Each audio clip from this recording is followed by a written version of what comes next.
Okay, so hi everyone. This is a very simple workshop. There's only one agenda.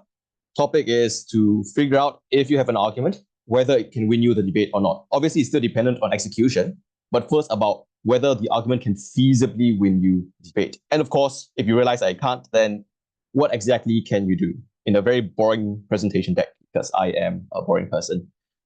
So let's just set some expectation. At the end of the day, it is going to be true that this is going to be based on your gut feel. You just have to grow an instinct to tell whether you can work through the round or not. There's not exactly a checklist that you can default to because the variance between the different arguments that you can run and the types of motion is just too large. But at the end of the day, I think it's just comforting to know that whether the argument can win you the debate or not is going to be decided by a person. And that's an educated guess. So it's definitely feasible.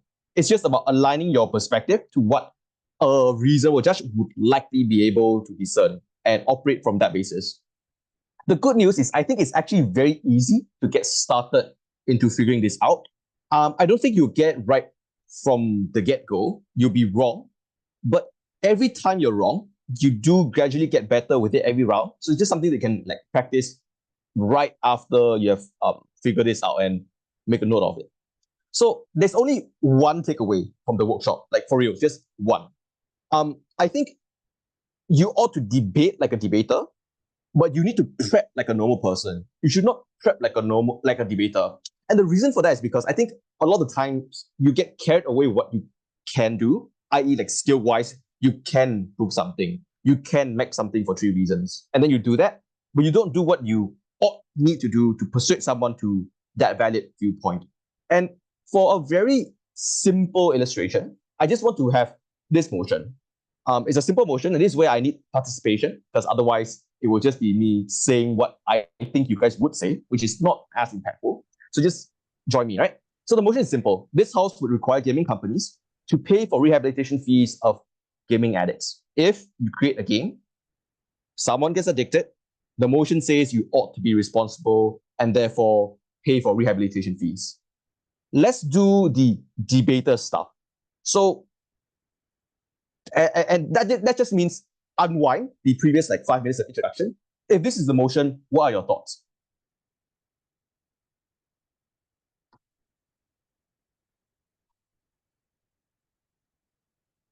Oh man. Does anyone want to try? I don't. Yeah, just unmute. Just go. No worries. Maybe there can be a principal argument regarding the perpetrators of harm should be responsible and Sure. maybe try to fix the problem. Absolutely. So that's one relevant argument. Anything else?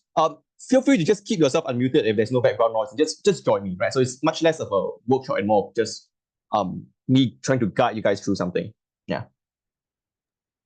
So we have a principal argument regarding if you did something wrong, you ought to do something about it. That's absolutely fair. Anything else? You don't have to raise your hand. Just if there's 5 people here, so if no one is talking, just go. Go ahead, Ken. Okay. So I think that it could discourage being addicted to gaming, which is by the gaming company punishing the game addict, to make up for the loss, or it would Go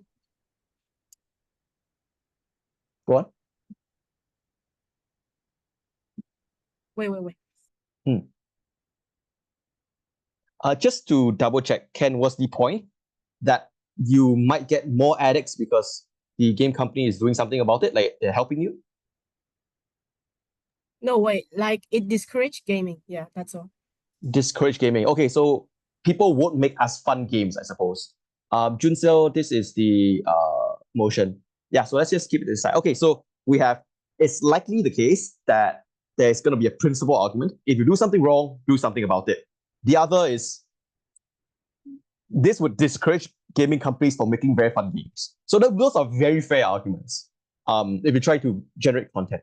Anything else? I'm not looking for a particular argument. I'm just trying to get as much as possible as to what you guys think of when you operate like debaters. I think we can say that the game companies are the most adequate entity to provide a solvency to the game edit problems because they're the one who designed the game, who knows the trade about the games. Yeah, so I think so.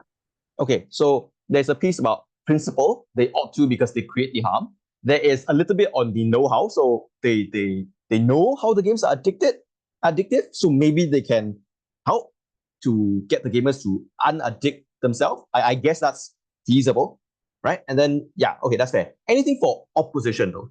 Anything? Any reason why we shouldn't do this?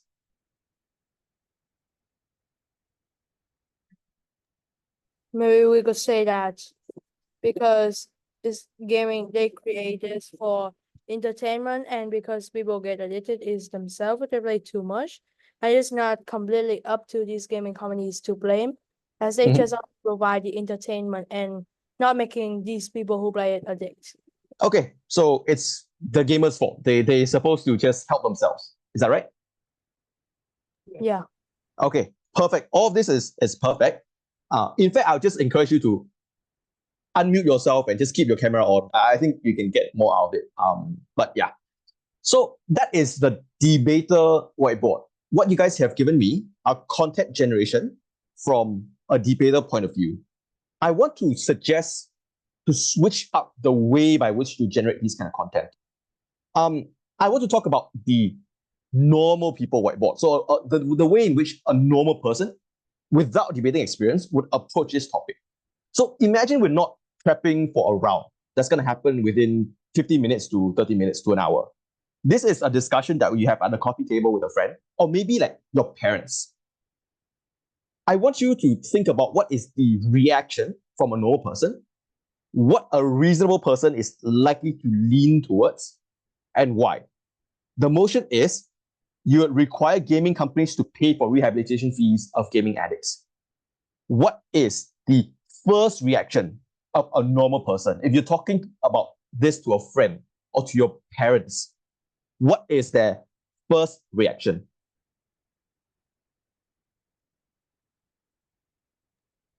I guess one reaction would be, well, since this isn't really something you'd expect normally, they might say, oh, companies don't really, it's not really conventional for companies to fully take responsibility of any like side effects of their actions.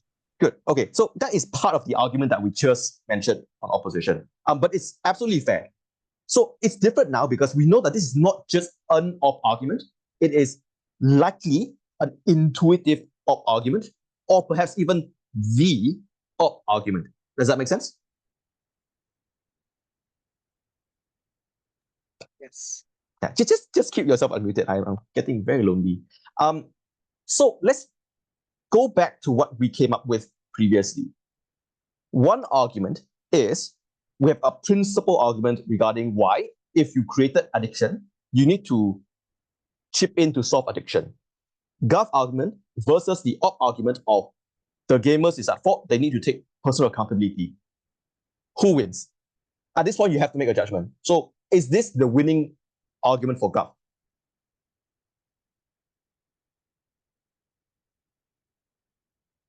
Is it? I think it's very hard to tell now just because of the fact that a team made a certain argument that doesn't really make them a winning argument. It has to be like there are many other factors. Absolutely fair. Absolutely fair. I agree that it's tough to make a decision, but you have to kind of at least attempt to figure out a judgment because you need to run the argument. And if you run the argument and figure out at the end, then it's too late. So I'm not saying it's a right thing to do because it's ideal and that your answer will be right. I'm saying you have to answer this question at this point because it gives you the most agency in the round.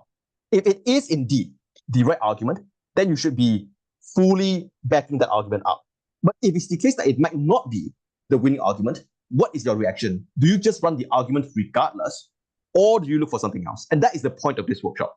So the fear of having to answer this question at this point is absolutely fair. But I am trying to explore what else can we do. So suppress that feeling for a moment and just think about it. On one side, Gov, let's just imagine an extremely well-crafted argument as to why the gaming companies made this happen. So they were the people who make the game.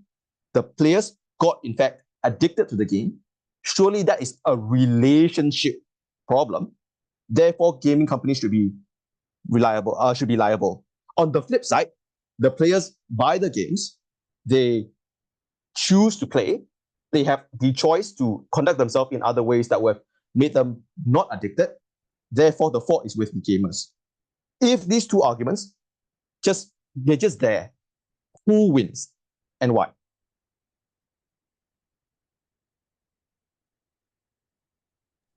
I think Op wins the argument because if GOP wants to win with their argument, they have a lot more burden of proof, such as thinking about the legal action can cause like illegal impact. The kind of company incentive things should have been analyzed in golf arguments to win. So I think the burden of proof is smaller in upside.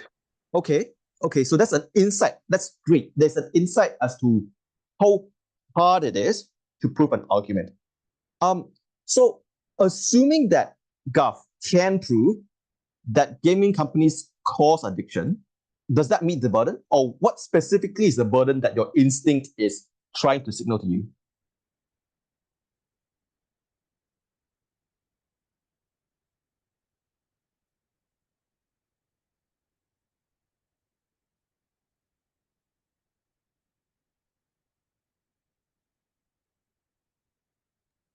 I think the answer that Gov has to answer at this point is like they have to provide the answer to the chair about is pro.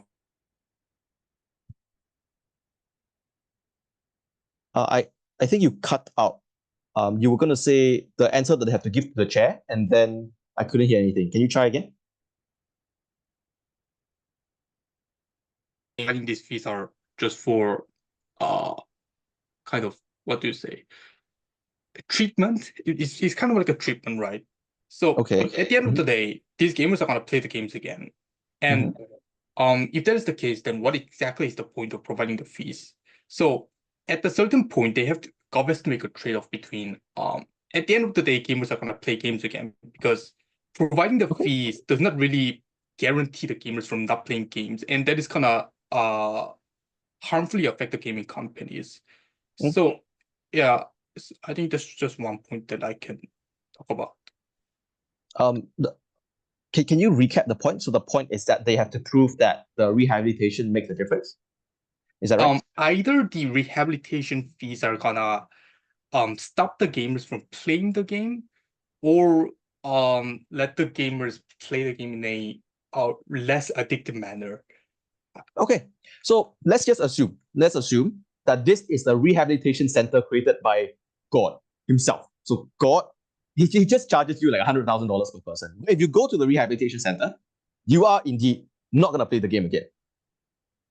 Gov says that there is a rehabilitation center by God. Let's make it so that the gaming companies have to pay $100,000 per person to send people here, and they will get help. Opposition is saying, but the individual is at fault. The $100 or $100,000 or whatever the amount should come from them, because the gaming companies just make the games, the players get addicted. At this point, who wins the debate and why?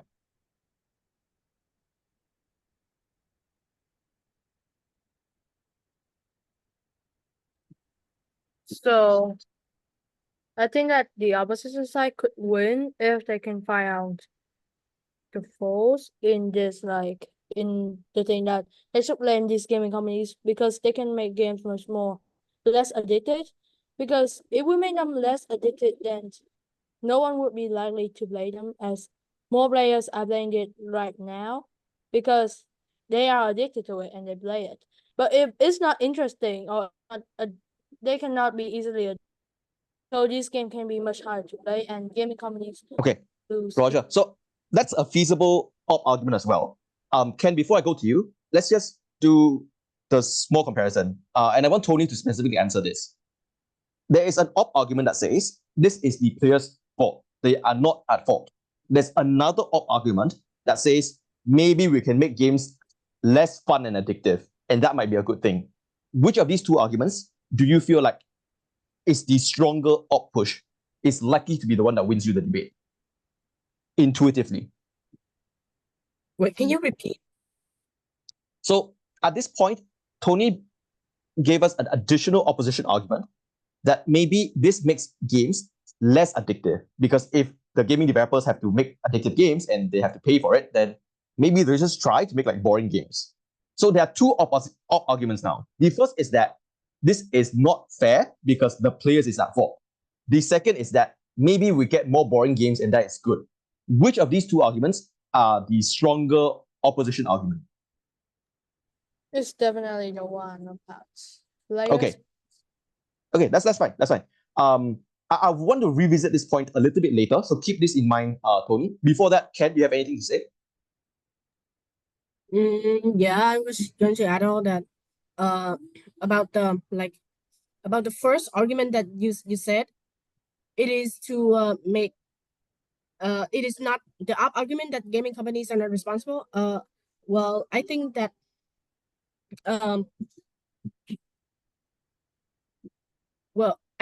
this is true because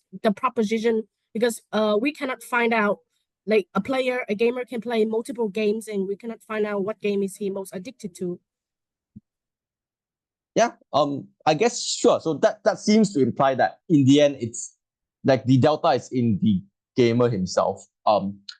Although I would note that if you play multiple games and some of them create addiction but some don't, then that seems to be the case that it can also be the game's fault, because a person can play two games and then have different outcomes depending on what games they are playing. So that might be also an argument regarding why in fact the games is a problem. But nonetheless, even if it's the case that the game contributed to addiction, it seems like the argument that the player is at the end of the day responsible still exists and still prevail. At this point, I want to note that it seems like people actually can tell what is likely to be intuitive and persuasive. But when we suppress that and then we get into content generation mode, for some reason, we actually stop thinking about it. So if it's the case that we're asking debaters to generate material on both sides, most debaters can generate multiple arguments. But the point is not to generate multiple arguments, but to see what arguments are the most contingent and the most impactful. So in this case, you can run the argument that it's likely to be the case that you can get more boring games. But even if you don't have debating skills, you can intuitively tell that this is the weaker argument. So you can run it, just prioritize the other argument first. And if you're prepping from the Gov bench, I think there has to be an instinct that kicks in that points you to the fact that there is in fact an intuitive opposition argument that everyone is likely to buy. It's not a sophisticated argument. It's not a brilliant argument. It's not a creative argument. It's not a good argument even. It's just but it's in fact very effective and it has a big presence in the round. So the things that we do on Gov cannot be a generation of what we can feasibly say, but it has to be a construction of a Gov case that directly deals with the argument regarding as to why is the case that is the player's responsibility. Does that make sense?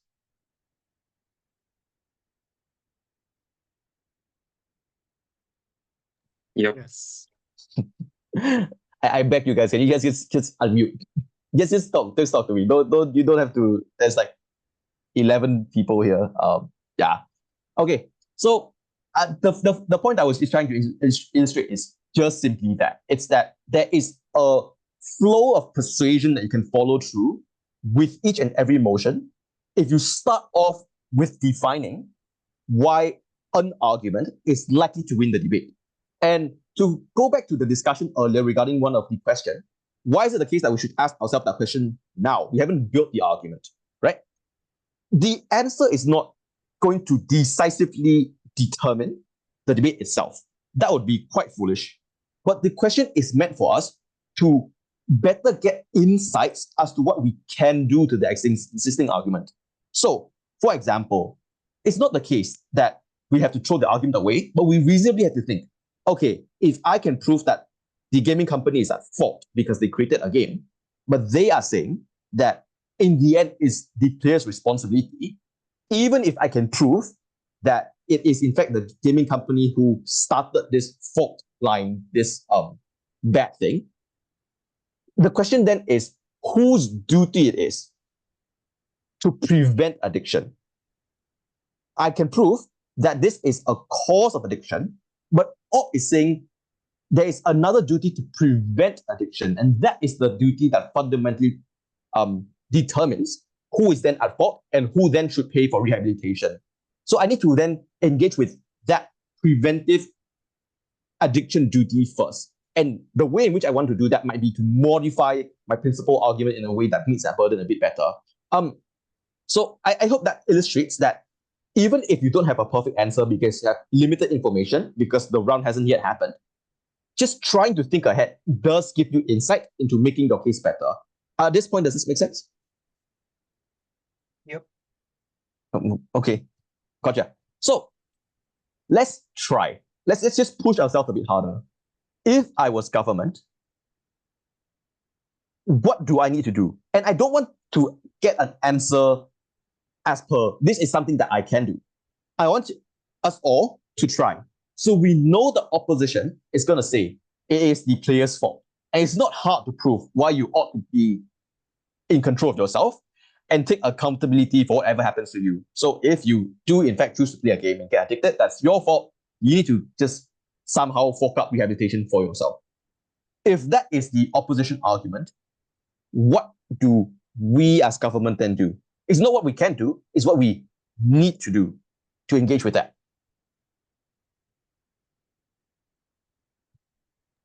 Like maybe prove that these companies designed the game so that the players would get addicted. So like therefore it is the company's fault. Like that's a good start. Let's try to unpack this a bit. What does that mean? How do they design it? How does that, as an end result, explains to you that this is the game developer's fault? Maybe you can start by questioning the ability of individual gamers to like be in full control of themselves or like be rational about themselves, maybe. How do you do that? Just actually give me the analysis. Okay, so basically the gaming company is profit oriented. Sure. And because they have to be profit oriented, Absolutely. they make the games to be inevitably addicting, meaning that as in the golf side, we can decide whatever type of games the gaming companies can make. And it is intuitive to us that the vast majority of the games are in fact addictive, and that's why so many people play it.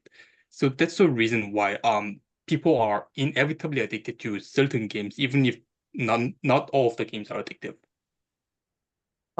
Just give me the short version again. So the reason why we need to do this is because, and then just give me the sentence.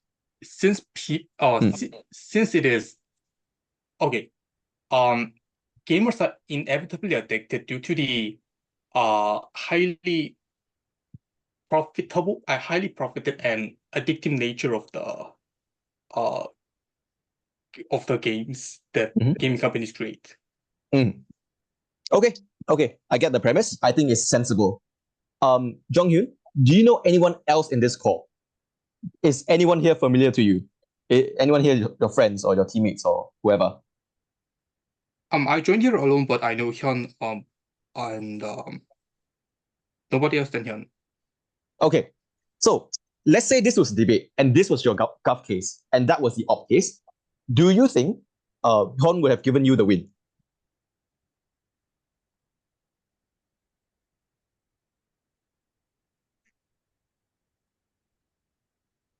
No, because in fact, what I've just said is only about analysis. I haven't proved the impact of why the addiction to the gamers are gonna be so hard that they are not really persistent with their daily life other than gaming. So lack of, I guess. Perfect. Do you want to try or do you not have the material yet? I think the awareness itself is already terrific, by the way. But yeah, do you want to try, give it another shot again, or would you want to just figure it out first? Let me just figure it out first, then I'll just get back to you. Absolutely. But I think this is absolutely perfect. Like, this is just basically the key. So debaters actually can tell if their arguments can win the round. We just don't think about it very often. The moment we do, we actually can narrow ourselves down to doing the things that matters. This is just basically it. And if I'm not wrong, you were the person who asked, why should we ask the question at that point of time, right? Like before the debate happened. Was it you?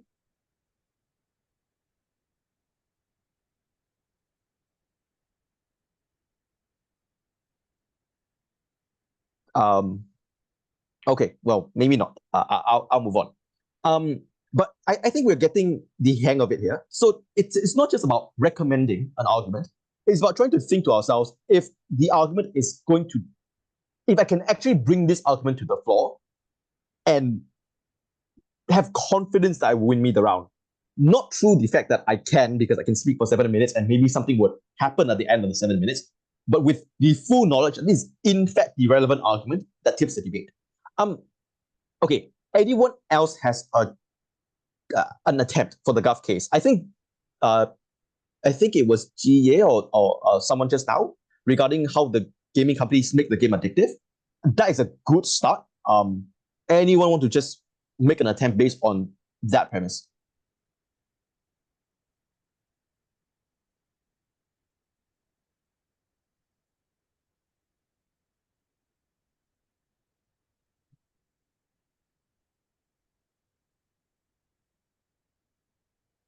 If it's difficult to try to think from that premise, let's go and work in reverse. Can someone tell me why it feels like the argument regarding personal responsibility is in fact persuasive? Like what makes it so that it sounds right and that it's gonna work? Maybe because we usually find it intuitive that if you're going to require something that's really costly, then that person has to be responsible for whatever they're being sanctioned upon. Okay, that is fair. So let's try to draw analogies. And this is where we segment a little bit from the original question. So this is just things I think people can just use in prep to litmus test the idea. What else are people addicted to? Maybe gambling? Sure, gambling. Awesome. Do you think that we as people think that it is more your fault if you're addicted to gambling, or more your fault if it's the case that you're addicted to games? Like which one feels as though it's the fault of the individual more? And if you think it's the wash, then that's actually fine as well. Yeah, but do you have an intuitive take? I think the intuitive take will be that usually people think gambling's more the individual's responsibility because people are usually less exposed to gambling. If somebody were to be addicted to gambling, it probably means they actively searched out for it, even if everyone around them was telling them no. Okay, sure.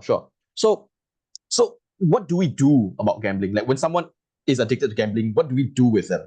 Do we say it's their fault? Like what is the actual societal response or mitigations? Maybe a little bit of both because obviously there are cases where you still get punished for gambling, but if your symptoms are really severe and you're like dangerously addicted, then you do still go into rehab center and whatnot. Okay, so that's what happens after you get addicted. What do we do to the industry when we realize that it is in fact possibly addictive? We limit it. Most countries, gambling is illegal, or even if it's legal, it's restricted to like special areas. Absolutely. And is there anything else? There's a small adjacent premise.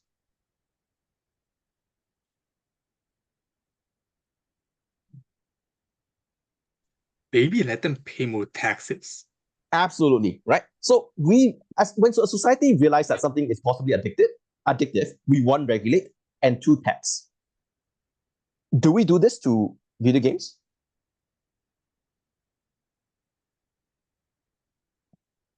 No, we don't. Okay, so does it feel as though we recognize that these things are more addictive than video games? Yeah, I think so. We still think that gambling and like cigarettes, drugs, they are far more addictive than games. Okay, awesome. So I think now the crucial link is, why is it the case that we perceive video games addiction to be fundamentally different from the other kinds of addiction? And derivatively, we'll figure out something to do. But like, why is it the case that we feel we kind of just feel that an individual actually can push back against addiction wherever they are, no matter what they're doing? I think we just feel that being addicted to a game is far better than being addicted to like drugs or gambling. I guess, yeah, so a part of it is that it is less harmful. What about the ease of addiction? Do we feel like it's just very easy to just not be addicted to games? I think that's a fair point because with stuff like drugs and gambling, usually the main rhetoric that's used to prevent people from going in there is like, oh, the first step will be your step into addiction. Like if you try this once, you will probably get addicted. But that's not really the same with video games. Playing a video game one time will probably not make you addicted on the very first try. Okay, so that's fair. To be fair, I do think you don't get addicted the first time you gamble, but I can see that maybe the perception is that the slippery slope might be a lot more steep for the other vices. But that still is because people perceive that video game addiction is just not as likely and that the person is more in control. But that's okay. So I think that's a baseline that we can just leave there at the moment. I want to pivot back. So if no one else wants to give it a shot, I would, to try to build the gov case, and then we can talk about whether it's the case that it is going to be sufficient to push up against the op case regarding personal responsibility. But I do think that it's likely something about what video game companies do. Does anyone want to just give it a shot? If not, then I'll take over.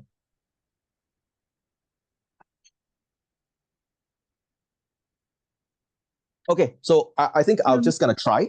I just need people to respond afterward and tell me whether it works. Is that okay? Yep. Okay, awesome. So a gov case might look like something like the video game industry is a multi-billion-dollar industry.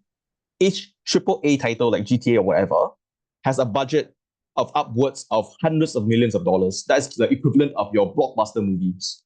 Each and every of this dollar is used towards creating as much buy-in playtime and therefore derivatively addiction as possible, because the more time you spend on the game, the more money you spend on the game, the more they make money. And they spend this money on improvements in like graphic designs and whatever else, but also to spend on like psychiatrists to figure out what kind of behaviors are the most likely to bring you back, which is why the mechanization of gameplay has improved radically over the past 20 years. You have things like loot boxes, daily login bonuses, things that keeps you coming back. And psychiatrists that just studies what kind of color scheme, what kind of like tone and sound effects are the most likely to trigger certain parts of your brain. The question then that government want to ask is, against the enormous power asymmetry that the game industry wields and the resources that it holds towards creating addiction as the end outcome for profit making, even if it's the case that they haven't reached the point where games are in fact tremendously addictive, it's likely to be the case that as the industry grows or as technology improves, the lines between reality and virtual blurs, the average person is more likely to be then at risk. So against all of the like mechanisms, all of the psychiatrists, all of the money that the gaming industry wield against the individual to make them addicted, what then does the individual have at his disposal to protect himself? Okay, so if let's just say that this is the gov setup, do you feel like it might work against the opposition setup?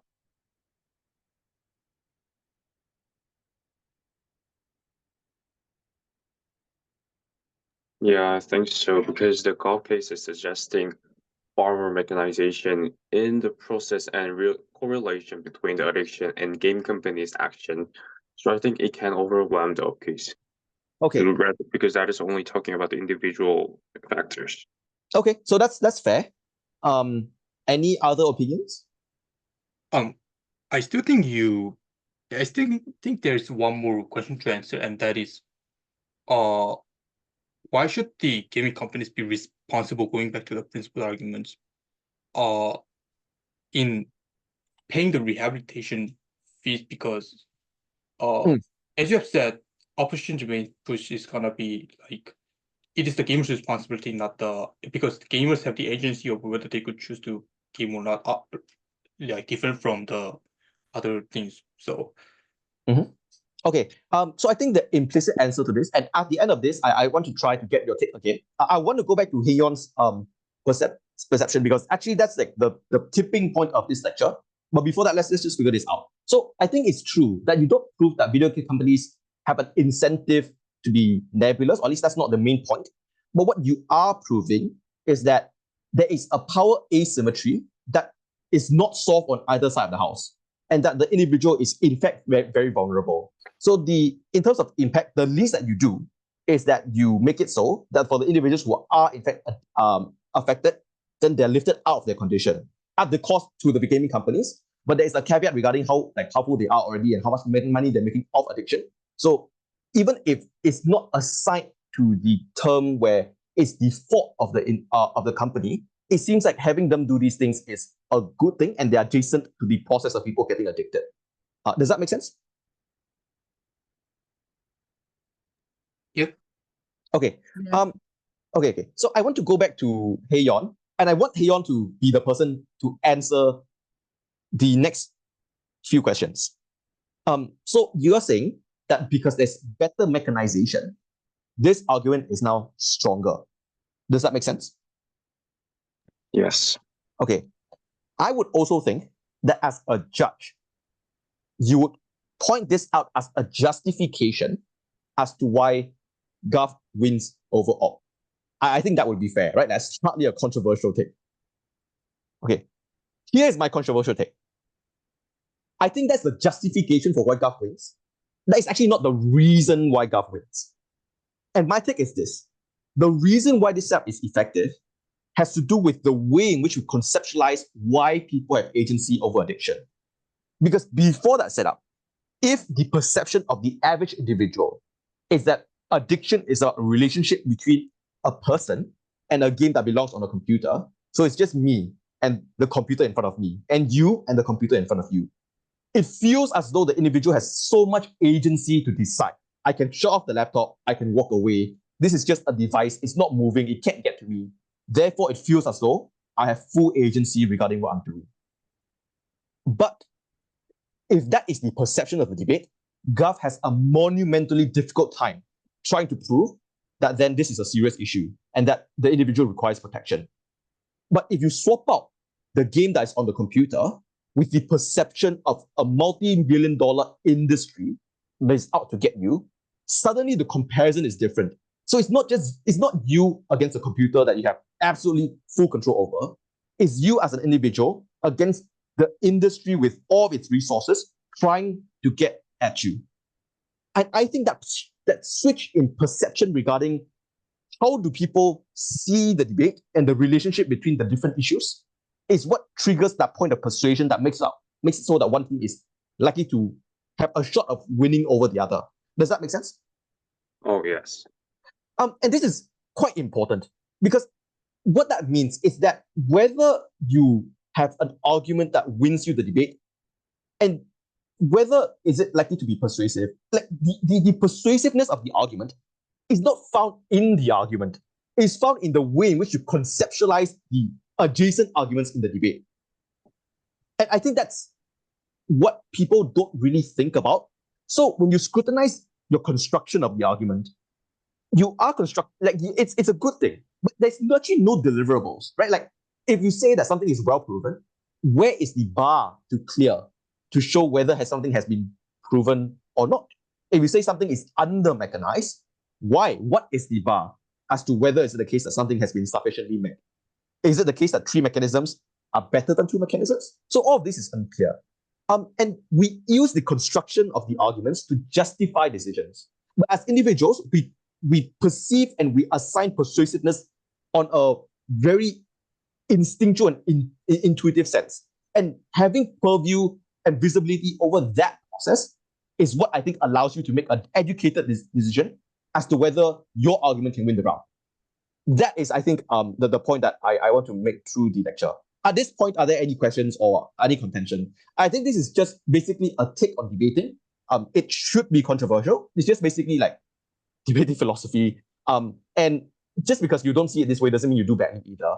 But I think this is the way by which I have modified how I generated arguments in the past and positioned them in the round versus how I do it now. And I at least feel like it has been helpful in allowing me to be more strategic in the round. And I am trying to get a vibe check as to whether this might be something that feels relatable or relevant.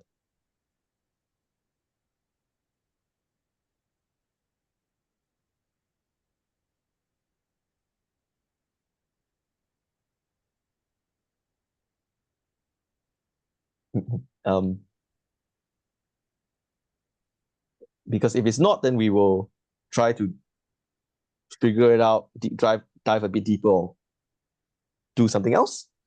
If it is, then I think, and like getting a sense that, hey, this is something that's relatable to many people might be helpful in reinforcing that this is actually a productive process.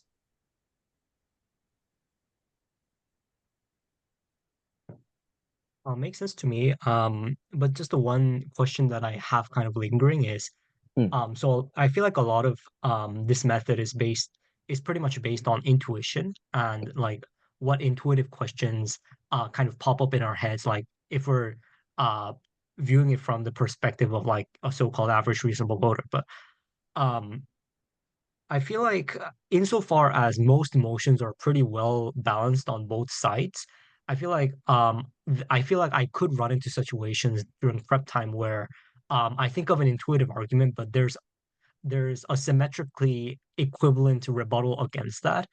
From and like equally intuitive arguments that can come up from the other side.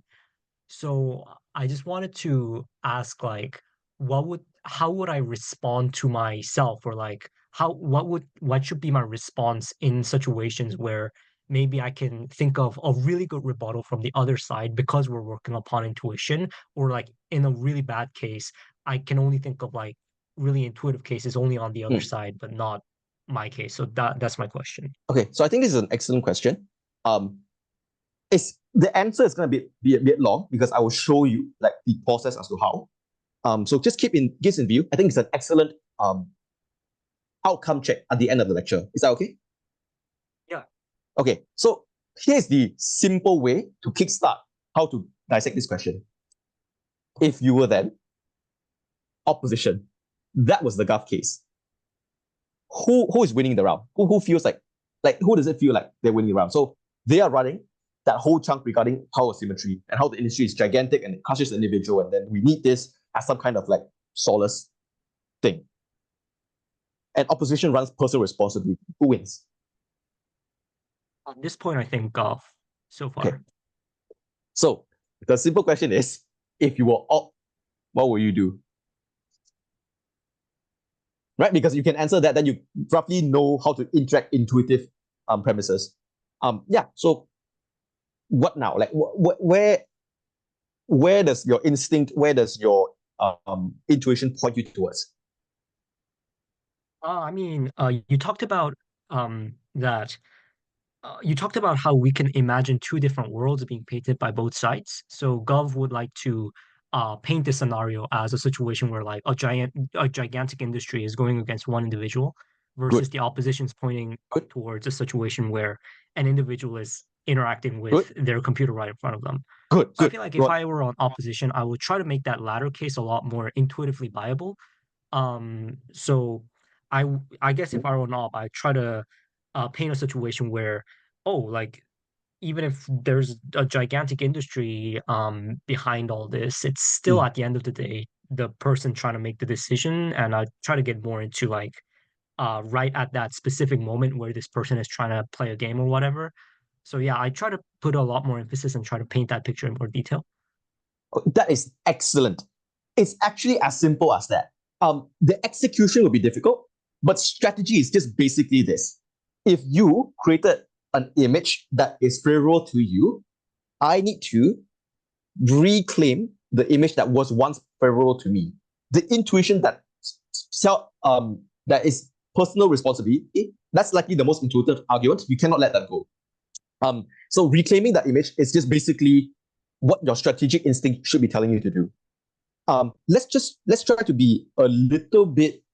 Let's just take on the little bit harder job of trying to execute that. So how might you prove that it's still at the end of the day the individual's fault? And here I want to just give some assistance. So your conclusion is it is still the individual's fault. That is true, but this is at this point case bashing. So you're just saying that again. But if you weigh up, you feel as though the debate is slipping away from you. So there has to be some kind of change in the way in which you conceptualize addiction or the relationship between the individual and the computer and the industry in some sort of way that allows you to just push the second image again. Any guesses as to how that can be done?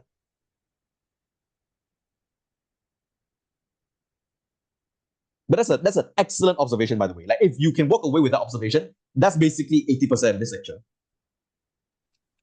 I think it's very shallow, but I think we could say even if like these gaming industry is like scheming to get gamers addicted, we have enough tools, we have received enough education from a young age Okay. to like build discipline, and therefore it still stands that it's like the gamer's fault because we still have enough tools. Okay, so it's the right direction.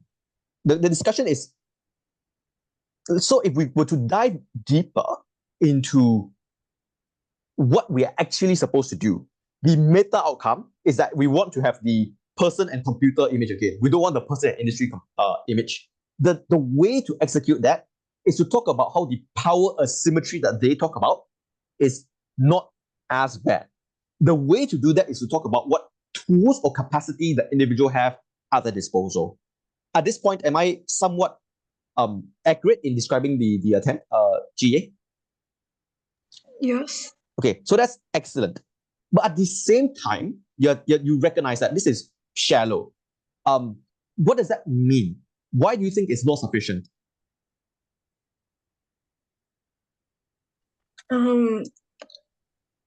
Because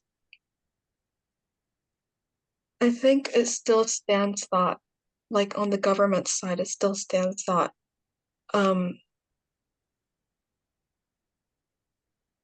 actually I don't like, I know like intuitively that's shallow, but I don't know like how to explain it. Absolutely, that's fine. That is fine. That's perfect, right? Just getting that feel and accepting that vibe is good enough. If I were to force out an explanation, what I'll say is, just because you have a degree does not mean that is very helpful in allowing you to contract against the money, resources, psychiatrists that the gov has. And therefore, it doesn't feel like this is a relevant resource. Does that make sense? Yes. Yeah, but this is perfect. Like, this is the best workshop I've done on this topic, even though you guys are actually not super participative. Okay, so more hints. Is it true that an industry has billions of dollars that they are doing all these things with, that they channel all of that money towards getting more money out of you by making the games addictive? Is that true? Yes. Perfect. So you can't do much there, or at least there's diminishing returns. The difficulty in executing a flip on that analysis is just terrible. So you have to operate under that principle. Let's just say there's that industry, they're all influencing you. Okay, take a step back away from the debate. GA, as an average individual, does it feel as though you are very prone and vulnerable to gaming addiction? Yes. Oh, dang. Do you play games? I recently started to. Okay, do you feel like you're gonna get addicted really soon because of the structural reasons mentioned by government? Yeah, I think there's still that possibility. But do you worry about it? Like, is that possibility sufficient for you to like, yeah, this is pretty scary? Oh, not that much. Okay. Why? What do you have at your disposal at the moment that makes you feel secure in the fact that you can actually navigate this process? Like, I still have the autonomy to like turn off my computer if I wanted to. Why would you want to turn off your computer? Because like I know, because I have like a conscience, and like I know like when too much is too much. But playing games make you happy. So why would you not play games? Because I know I need like to do other stuff. But And- other stuff is bad. Why do you want to do all this other stuff? You want to go getting close, very close. Because maybe I know like I have other goals in life and that gaming is distracting me from it. Okay. Perfect. Now, this is the golden question. Okay. Are you ready? Yes. Okay. What makes it so that you turn off your computer, but some others don't? I have like another goal that's not pertaining to gaming. Okay. And if you were to package all of that analysis together, how would you explain why the person at the end of the day have to be autonomous and accountable to the decisions that they make? And why is it the case that in the end, they choose whether to be addicted or not? Since we're humans that have other ambitions besides just being zombies playing games, we still have this sort of consciousness in us to turn off like that gaming before we get addicted. Is that it or no? I think the execution is a little bit off, but the vibe is right. GA, do you know anyone else in this Zoom call? Is there anyone here as your friend? No. Dang. Okay. Inseok, you're now GA's friend. Do you like what GA attempted to execute just now? Do you feel like there's potential? I think there's potential, but I feel like I would like to hear a little more about the consciousness part. Okay. Yeah, because I'm right now curious to hear like what makes these individuals have that agency, even like despite all these active efforts from the companies. Good. Okay. Do you want to give it a shot? So close. Oh, me? Yeah. I think it's got to do with like so when you actually think about the decision making process, like what's going through this person's head when they're playing a game. I think usually like even if it's a person that's really irrational and wants to like and like really prone to addiction, especially given like all this company's efforts, I feel like I feel like this person could still have agency because like what Chia just said, uh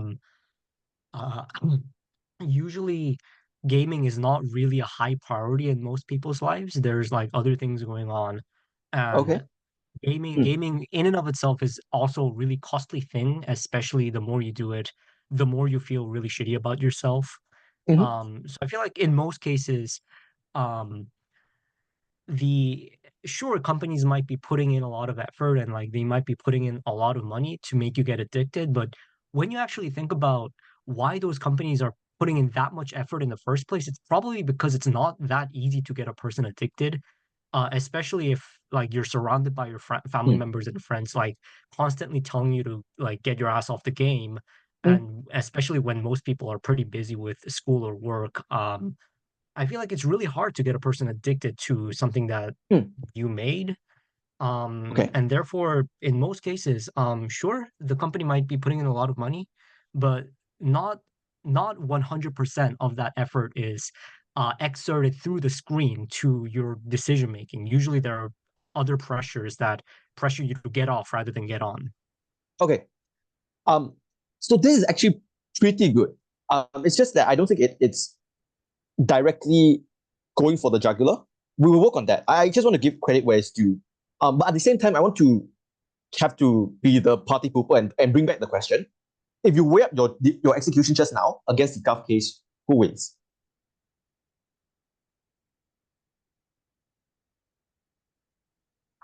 I mean, despite what I just said, I still feel like it's really contentious. Because at this point, I feel like it is a really parallel and somewhat of a deadlock. Because at the Gulf side, we had arguments considering like, oh, industries are putting in a lot of money, and then on the opposition, we had individuals still have agency, and like Okay. that money, it doesn't really quite get through. So I feel like we need a point that kind of breaks that deadlock. That's awesome. That's awesome, right? So you're just having that instinct to just check yourself. Am I winning? Even though I have things to say, does it work? Can I tell that I'm winning? That's just the most important thing. So I need to go back to GA a little bit. And GA, have I talked to you before? I think I recognize your name from somewhere. Is it the case? I mean, I participated in AP. Okay. Did I see you yesterday? No. Okay, different person. My bad. Okay, so here's one other piece of hint. GA, I want you to imagine someone that you know that you feel might be more prone to game addiction than you are. And what I want you to tell me, not like on a personal level what's the difference, but generalize that. Like, why does it feel like addiction is like a more likely outcome for them, but not you or most people?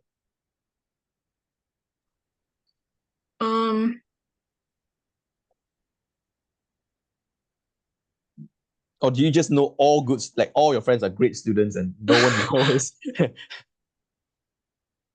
I don't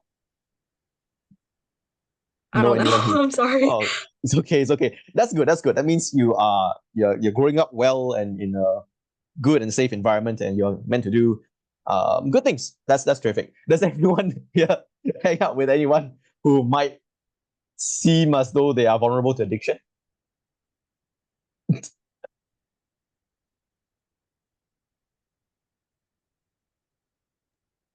Very vulnerable to addiction, Tom. Oh, okay. So what makes someone vulnerable to addiction? And why does that make it so that they are like usually in the minority?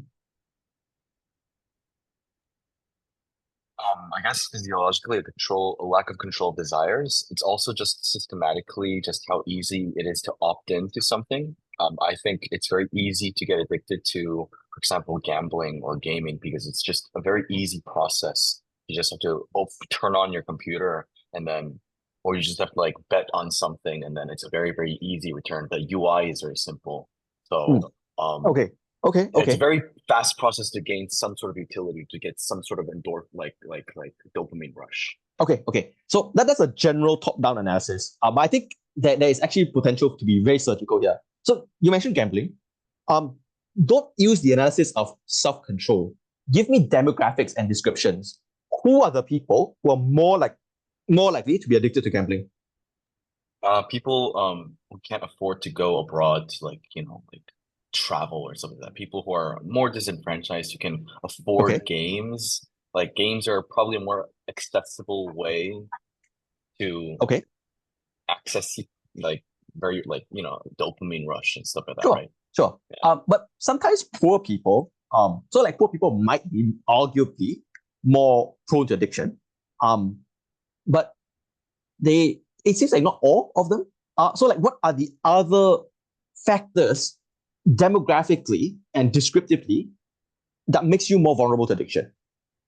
People who can afford the freedom to just lay around, who have the financial security, maybe from their parents or something, to just lay around and play games for like hours without any consequences because they don't have to they don't have the pressure to find a job or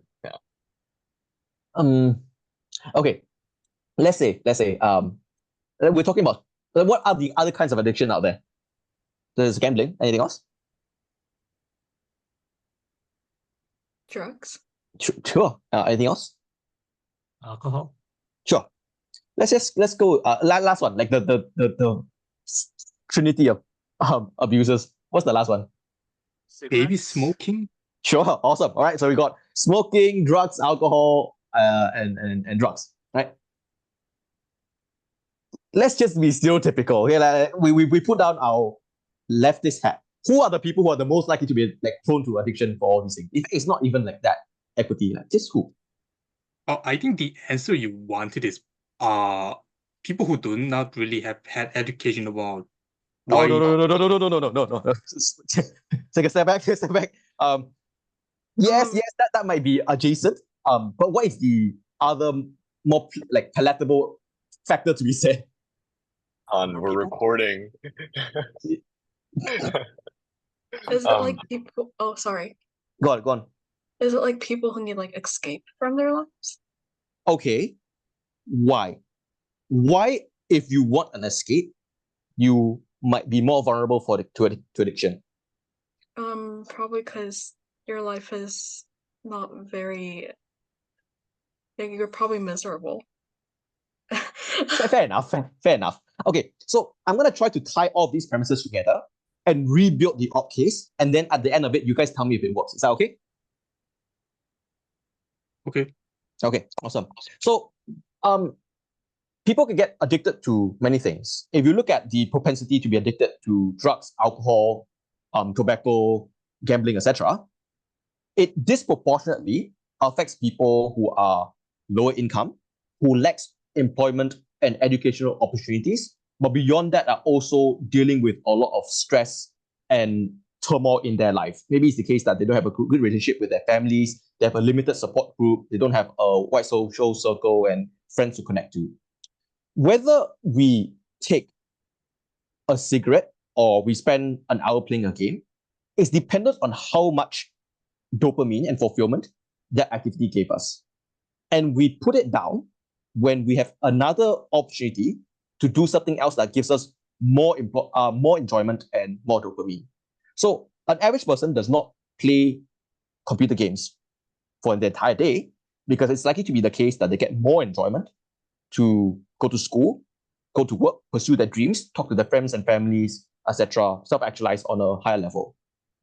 The point to be made here is that it seems like whether you are addicted to something is not solely dependent on how addictive it is or how much resources behind the addiction, but it's more contingent on whether the thing that you are doing have, whether the other more productive aspect of your life can give you more happiness over the vice or any kind of activity that you're indulging yourself in. The key and bottom line analysis is here. A gaming company cannot be faulted for your inability to find happiness in the other facets of your life. Maybe someone is at fault. Maybe not the individual, but it's surely not the gaming company. We would argue that if it's the case that it's the state fault, then the state should be funding rehabilitation. If it's the case that it's the individual's fault because they ought to be able to actually self-actualize themselves because they are born into a condition where most people are in fact born into, and other people have already been able to construct that protective mechanism for themselves, then it's then up to the individual, and therefore the individual should fund that rehabilitation cost. But at the end of the day, it's just structuring the case that we've proven to you that the resources and power asymmetry does not directly lead to addiction. The more pertinent mechanism towards addiction is more within the control and within the accountability and purview and responsibility of the individual. Does that make sense? Yes. Yeah. Okay. I'll just take over the discussion for this point. And again, I want to note that the reason why it's effective, I would think, is actually not within the argument itself. The reason why this is effective is, again, a visual. So someone earlier said that we have to bring it back to the discussion of the man on the computer. But it's hard because the image of the industry is there. And it's also true, like just truistic, that the industry has more resource over the individual. But the comparison is not about who has more power, or at least it's difficult to, and you're not going to win the fight. So you can never really explain why, as an average person, you have more power. But what you can do is to talk about the relationship between the power symmetry and the tipping point as addiction. So even though they have more power symmetry in terms of resources, the relationship to whether it's the case that it causes an addiction is low. Because if they can prove, if government can prove that gaming is X addictive, and that's just stagnant because it's true, if you can prove that there is, like, whether you're addicted to something is not dependent on X, but it's dependent on whether X is higher than Y, and Y is something within your control, then you can prove that it's within the individual's control. This is not explicitly said in the argument, but the lines of analysis gives the audience just enough to construct that image implicitly in their head, and that engages with the image that's coming out from government, even though no actual concrete rebuttals or engagement were flagged up. Does that make sense? Yes. And I think as a whole, that is the pursuit of persuasion. So I think my at the end of this lecture, what I want to just encourage people to do is to step away from doing arguments for the sake of arguments, having a checklist of things that you want to go through, saying things simply because you can, and actively grapple with really just as a human, what is persuasive? Why? When things are said, why do these things latches on to you? Why does it connect and persuade you? And derivatively, then what are then the actual meaningful and productive arguments that you can feasibly make? Because if you look at it, right, initially, if you were to look at the motion and you will go through all the basics of debating, let's just take a look. So require gaming companies to pay for rehabilitation fees of gaming addicts. I guess you ought to prove that there is a system. You ought to be able to identify what games make the individual addictive. You have to prove why rehabilitation works. You have to prove why it's the case that individuals don't have enough fees for to pay rehabilitation. So the template of debating requires you to do these things. But on an intuition persuasive level, you know that it's not this. You know that it's the thing that we did just now. And knowing that allows you to just put in time that you can then use to build arguments that actually productively lead you to the win, as opposed to just checking off checklists. Because even though we never constructed a policy, we never constructed the efficacy of the policy and why it solves the problem, just having that understanding that this is surely the most adjacent to push someone's persuasiveness, that allows us to just have an argument that fuels us slow winning the debate. And vice versa, right? There are many things that we can say regarding why the individual has power, but specifically and surgically grappling with how does whatever we have at our disposal interact with the mechanism of addiction. That is then the biggest and most intuitive argument, or at least the most intuitive way to build the argument as to why personal responsibility is your job. In fact, I would say that it's really not an intuitive way to explain personal responsibility. Most people just say personal responsibility, duh.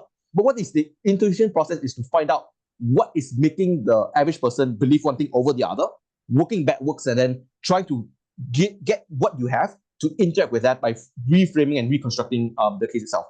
Does this make sense? Yep. Oh, okay, I trust you. So yeah, let's go takeaways. A few takeaways. First is don't generate content. Follow the line of persuasion. So one of the questions earlier is, but not every round has an argument that seems like it shines. And that's true.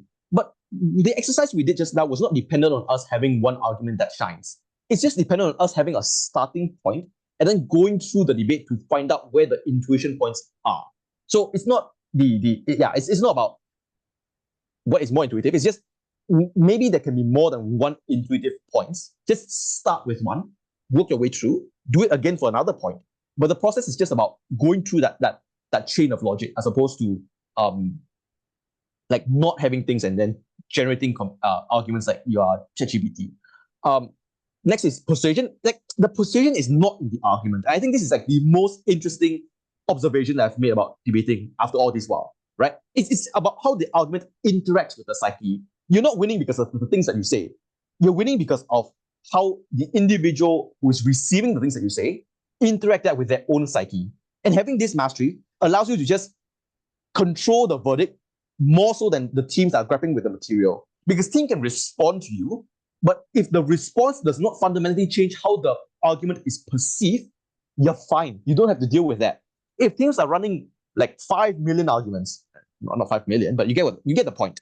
You don't have to respond to the arguments. You just have to respond to what you think the argument is doing to the person's psyche that's likely making it so that they give the team the win.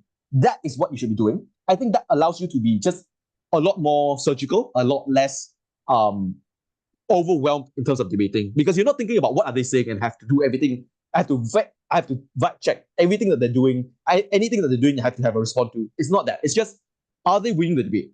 If not, I'm gonna do my thing. If they are, let's deal with that, and it's surgical, because the intuition interaction in the psyche, it cannot be 5 million reasons. A person is persuaded by one or two things, generally. The last thing is, I think this is just a lot more fun for debating, because interacting with this psyche, it creates this, I would say, aha moments. Like you're like, like I realize now why I think or believe in certain things. And these things are actually very enjoyable, at least to me. So my experience is that when you're able to hit these points, your speech just improve. And different judges might find different things to credit, as I have been learning.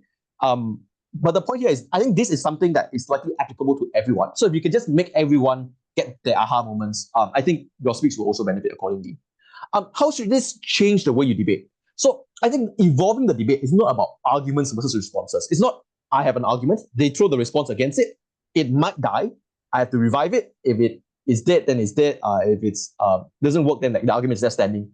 Like, you being right doesn't mean you win. Your opposition being wrong doesn't mean that you lose. So for example, in the rounds just now, proving a principle as to why you're complicit in the act, I guess it's not wrong, but I don't think it wins you the debate. An opposition that runs personal accountability can kind of leave your argument there and then just push their argument and still win. Obviously, they might lose because a judge might just like principle better, but intuitively, if you want to make that judgment, then yeah, like that's just not the most important thing. And I think in most debates, you can't really perform optimally by responding to everything. So you have to make that judgment as to what is actually the most important thing. Thinking about a debate through arguments and responses cannot get you there because you just get overwhelmed with what everyone is doing. The only way to just stick to your guns and push your team's line is to explain why your argument is in fact the most likely to be intuitive and the closest to the win con. The next is, I think the debate is a race towards persuasion. So as we're building the case just now, the debate gets better and more convincing for both sides, not by responses, or if it's about arguments, it's not about generating new arguments or more arguments, but it's about getting to the point where you know that the thing that you have connects with the judge or like the average person's psyche, and you have to do whatever it takes to get there. That means being okay with constructing new material, even though you're under attack from rebuttals. Because if you think to yourself, the arguments that my previous speaker proved cannot win me the round because like it's like the motion is wet, right? Like the first thing that we thought of, this is a bit in the bin, and then the opponents are whacking that. The job is not to knife fight yet; it's to race, is to have a win con to operate out of, and you need to do everything that you can. That means the way in which you internalize construction should be different. So everyone in the team can do the construction and should be doing the construction towards like hitting that point of persuasion. Until you do, it's quite difficult. You're rolling the die, and you're quite dependent on the other teams not hitting that point yet. If it's the case that you hit the line, it's then the case that you prevent your opponents from doing so with responses. And I think that is when debating actually happens as a skill. Up until then, it's really just case prep and case prepping within the round itself, even if that's what it takes. I want to point out a few observations. So specifically how this changes how you debate is that when you're racing, your opponents are actually your teammates. So POIs and responses are good for case building because they should arguably point out to you where your holes are. So regarding just now, when we were trying to explain why certain premises were not enough, if your opponents were doing that, that doesn't mean you lose the debate. It doesn't necessarily mean that you are losing legitimacy in the arguments either, if it's the case that you can use that opportunity to build it back. So roll with it. I think this is important when you, for example, just like when you're a beginner, right, and then get a POI, and then every cork in your brain, you're trying to squash that POI. But you don't have to squash that POI. Just let the fella ask the question, think about whether it actually points out to an important hole in your case, then fill it out, and then you're good to go. Nowadays, I think people are also moving away from direct responses. So what they do is, see, the team haven't done X, like they haven't proven XYZ. If this is not there, then they lose the debate. And I think that's not wrong. Like, obviously it's important because you want to explain to a judge why the team hasn't yet been able to win the round. But if it's the case that you're still in the round, so for example, if this is a response that LO is making to DPM, this is ridiculous because as DPM, what you're supposed to do is just, okay, they said that we did not prove this. This is important. I agree. I'm going to prove this now. And then you're fine, right? So thinking about the debate in terms of a race towards reaching a point of persuasion, I think allows you to make these kind of strategic decisions better and not allow you to be swallowed up by the round regarding like whatever your opponents are throwing at you, because that might lead you astray. Once you're there, don't respond to arguments. So just now, right, like when we're trying to build the case to directly respond, we're not trying to explain why is it not true that they said something. Most debaters, I think nowadays, actually say things that are fairly sensible. If they make an argument, it's likely that they think the argument can win the round or that they think can be proven. I have yet seen teams make, at least it's not very frequent, I see teams make batshit arguments that cannot feasibly exist. Even the worst teams, if they just fall back to intuition, make a reasonable case within like 5 to 10 minutes. So what you want to do is not respond to the argument itself, but the access to persuasion. And a key decision that I think people should be making is whether you want to make the debate more or less. If you think that you are losing the debate, I think in general you want to make the debate more. For example, previously, when we were from government looking at the opposition case and we realized personal accountability is a strong argument, right? We need to make the debate more than what we have. So we have principle, we have like some kind of relationship, we have like maybe we get the games to be less addictive, which is like an outcome. This is not enough. I need to make the debate more. So I know that I'm losing. So I need to enter a frontier that I have not yet established, and then I build something there. Vice versa is the same thing that we did for the opposition case. If it's the case that you've built up these arguments and teams are throwing the kitchen sink at you. So for example, let's just say you have constructed the argument from Ott regarding why is it the case that personal accountability is likely the most pertinent because you are in control of whether you fall prey to addiction or not based on the various other pursuits that you have in your life. If a government is running principle, your job can be to make the debate less. So the debate is not about that. It is not about whether they were adjacent in the process of making you addicted. Many people can be in that process. The guy who invented computers might be involved in that process. Where's the line? The more pertinent and simpler way to look at this debate is, does the individual have the resources to keep themselves safe? They do. Does that derivatively mean that they have a duty to keep themselves safe? We can have that happen. If that is true, we win the debate. Yeah. So I think like the point that I'm trying to make is when you're trying to do something, build up an instinct as to what and why. Most of the time, teams are on autopilot. So they just do the thing that comes to their mind. And the thing that comes to their mind are usually the things that they can do, not the things that are important to be done in the round. So having a factor regarding, or like an instinct that is more honed towards, okay, I need to know whether am I winning. The case, is it possible to just sway the person yet? If it is, I'm going to go there. If it is there already, I'm going to make the debate less. So I'm going to clean up and explain why this is the simplest win condition. If I'm not there, I'm going to build the argument. I'm going to make the debate more, bring my opponents to an area where they haven't yet have anything yet. They haven't yet built the argument. And then there's a more level playing field because that's just where I'm likely to be able to squeeze out the win con. And I think that's just important. Okay. Lastly, if it's the case that you have found yourself in a debate where first, teams barely know what they're going, like what the debate is about, they just do the most basic of setup. Second, as the debate comes along, teams get a better idea of what the debate should be. And this is generally because as teams critique one another, they're actually just helping one another case build. So when you respond to your opponents, they know where the holes are. When they respond to you, you know where the holes are. You start patching it up. So the debate becomes better. And then at the end of the debate, you kind of know what the debate is about. So you think you're likely to win. But the reason why you don't win is potentially because you use the case that you have at the end against the case that they have at the start. So you don't see the evolution of the teams. And then I think the most frequent feedback you get as a debater when you're starting out between your first and second year is that it's just a closed debate. There's a lack of engagement. The arguments are parallel because you just don't know how to interact these things. I think this is potentially the reason why. Like you're not just chasing the persuasive argument. You're more concerned with building the argument and just executing and making 7 minutes. And that's just not a very productive use of your time. So thinking actively about the win con, I think subverts this by making it so that you can just access the arguments that actually matter in the round. Okay. So the conclusion of the lecture is simple.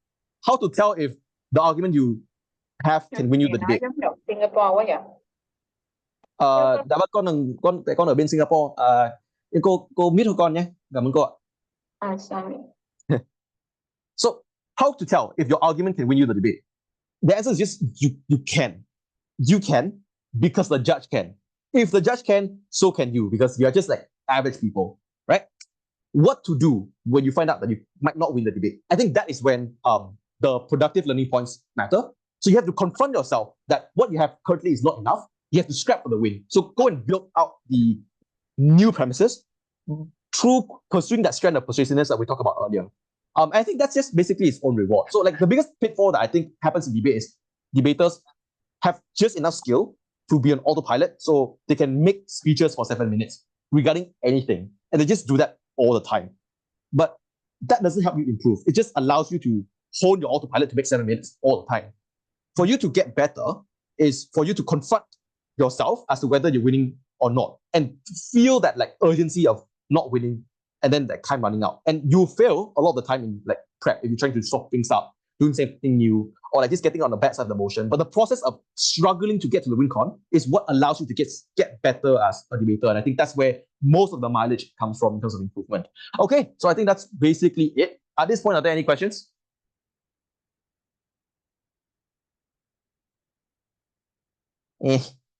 Can anyone then help me with like the itinerary, like what's supposed to happen next?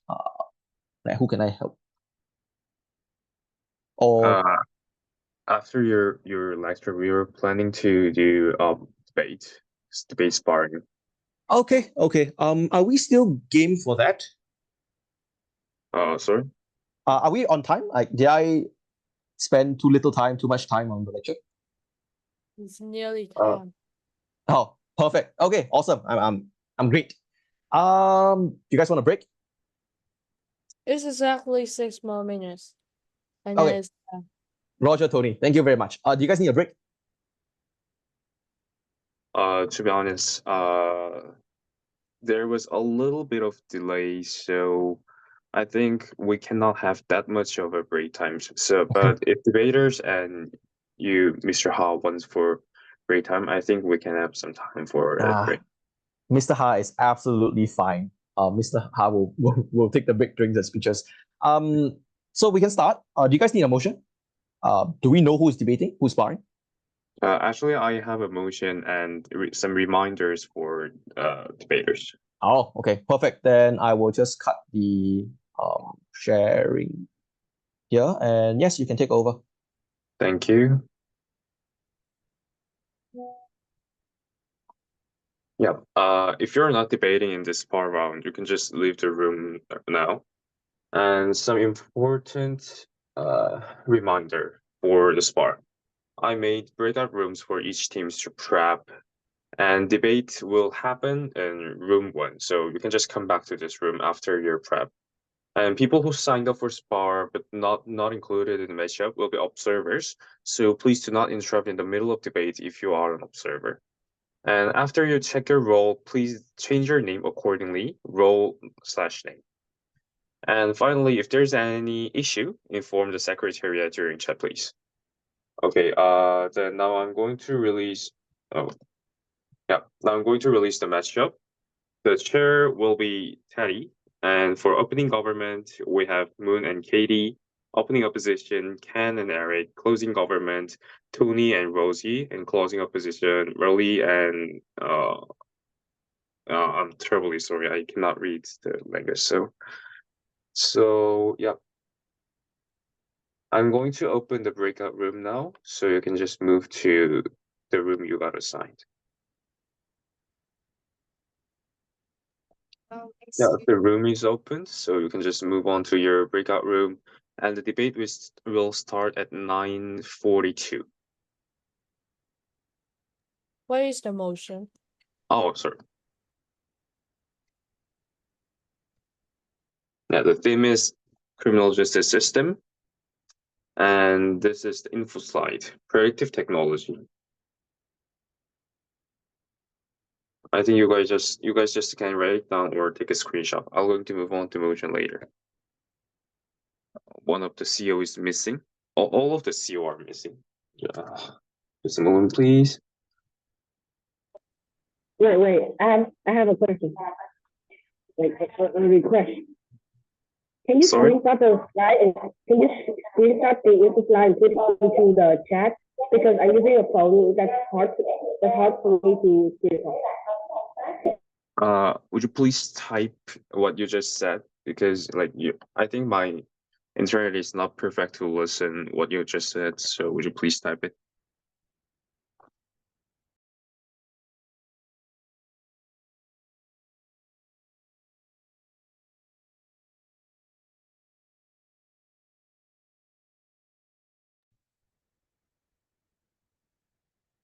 Oh, okay. I'll just screenshot the info slide and share it in chat right now.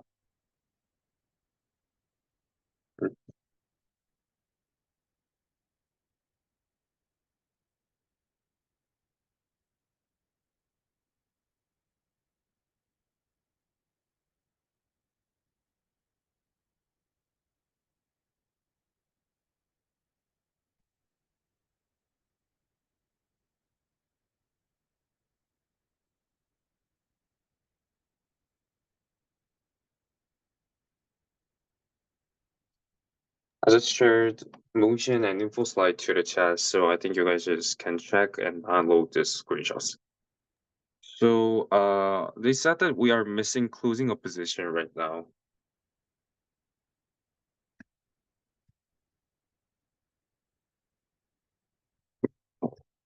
Marley and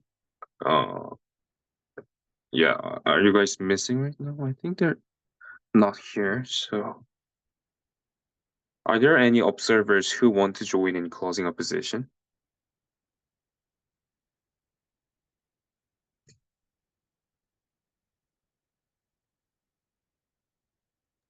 I want to be the observer.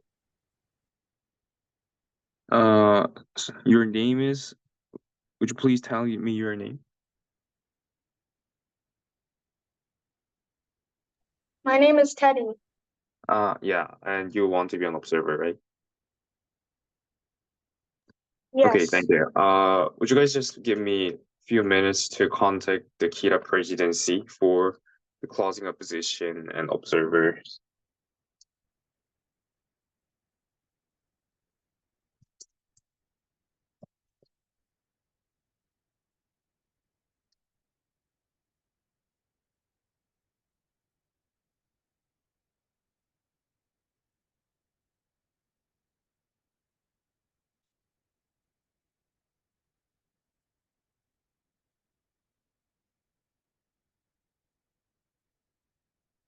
So for the quick roll call, are there Moon and Katie here?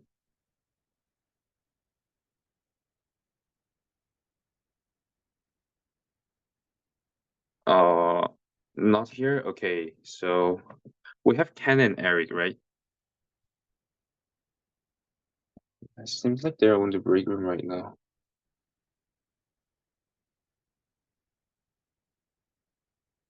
Is Eric here?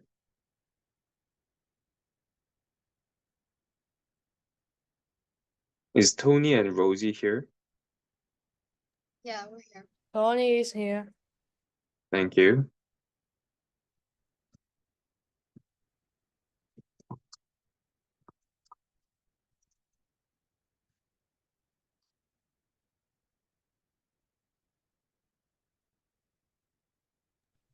Wait, can you send a screenshot back to the chat, please? Because I joined the breakout room and then I just went back to the common room.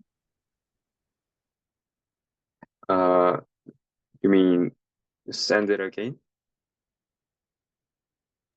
Yeah. Sorry. Oh, yeah. I'll do it right now.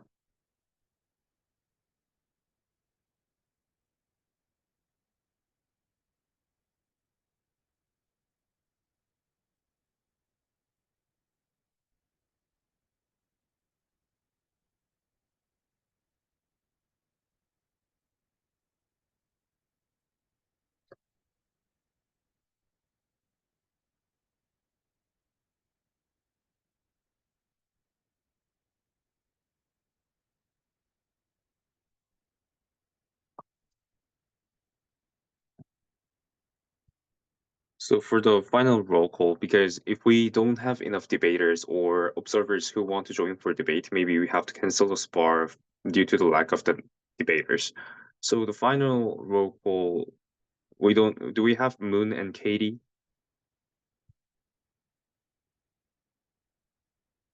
Okay, do we have Eric here? Okay, then do we have Marley and yeah, do we have closing opposition here?